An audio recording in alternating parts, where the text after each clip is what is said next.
অনলাইনত বস্তু এটা অৰ্ডাৰ কৰিছিলোঁ, আহি পাইছে। এতিয়া চাওকচোন, আনবক্সিং কৰোঁ।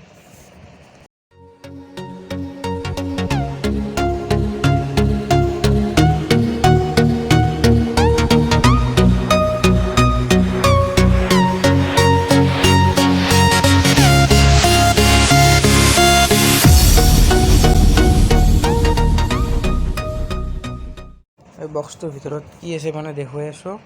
ইয়াতে এখন ফেন আছে, তাৰপিছত আৰু দেখুৱাই আছোঁ, চাই থাকিব। এটা ক্লিপৰ নিচিনা বস্তু দিছে, ক্লিপ। এইটো হৈছে পাৱাৰ চাপ্লাই এডাপ্টাৰ, আৰু এইফালে আছে ডিজিটেল টেম্পাৰেচাৰ কণ্ট্ৰলাৰ। এইটো এতিয়া টাচাৰবিলাক জইন কৰি এটা এটাকৈ বস্তুবিলাক দেখুৱাম। এইটো পাৱাৰ চাপ্লাই এডাপ্টাৰটো, টেম্পাৰেচাৰ কণ্ট্ৰলাৰটো পেকেটৰ পৰা উলিয়াই লওঁ।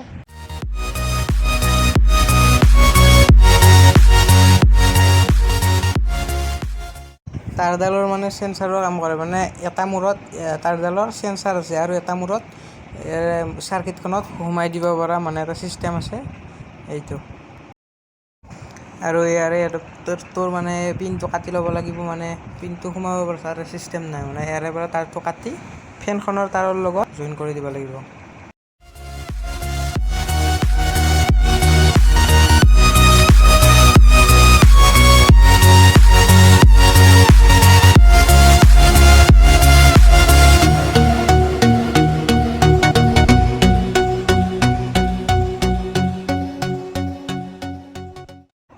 পাৱাৰ চাপ্লাই এডাপ্টাৰৰ লগত ফেনখনৰ তাঁৰ দুডাল জইন কৰি দিব লাগিব, মানে ৰঙাডাল ৰঙাত আৰু ক'লাডাল ক'লাত।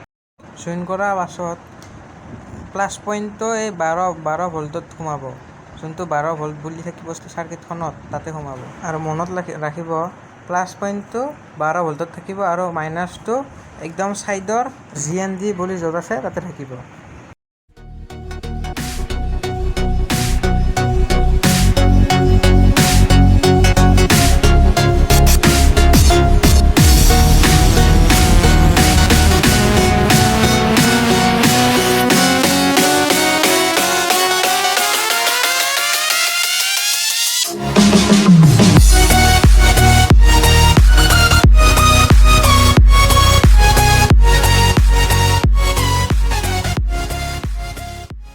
এবাৰ এনে মানে লগাই চালোঁ হৈছে নে নাই, মানে হৈছে। য'ত বাল্ব লগাব, বাল্বৰ পৰা এডাল তাঁৰ K0ত লগাব লাগিব। এতিয়া বৰ্ডৰ এডাল তাঁৰ K1ত লগাব লাগিব। এতিয়া বাকী থাকিল বৰ্ড আৰু লাইটৰ তাঁৰ দুডাল। এই তাঁৰ দুডাল এতিয়া জইন কৰিব লাগিব। যেতিয়া 37.9 ডিগ্ৰী হ'ব তেতিয়া লাইটটো অফ হৈ যাব, আৰু 37.0 যেতিয়া হ'ব তেতিয়া নিজে নিজে লাইটটো অন হৈ যাব। আৰু ইয়াৰ বাবেও ছেটিংছ মিলাব লাগিব, আৰু ছেটিংছ মিলোৱাৰ বাবে এটা বেলেগ ভিডিঅ' চাই ল'ব। আমি এটা কাৰ্টনত 6টা কণী দিছোঁ, এটা LED লাইটটো নিদিলেও হ'ব, এখন ফেনখনো আছে, লগতে LED লাইটটো নিদিলেও হ'ব, চেঞ্চাৰটো আছে, 16 পাৱাৰৰ লাইট লাগিব এটা, আৰু লাইটটোৰ তলতে পানী থ'ব লাগিব।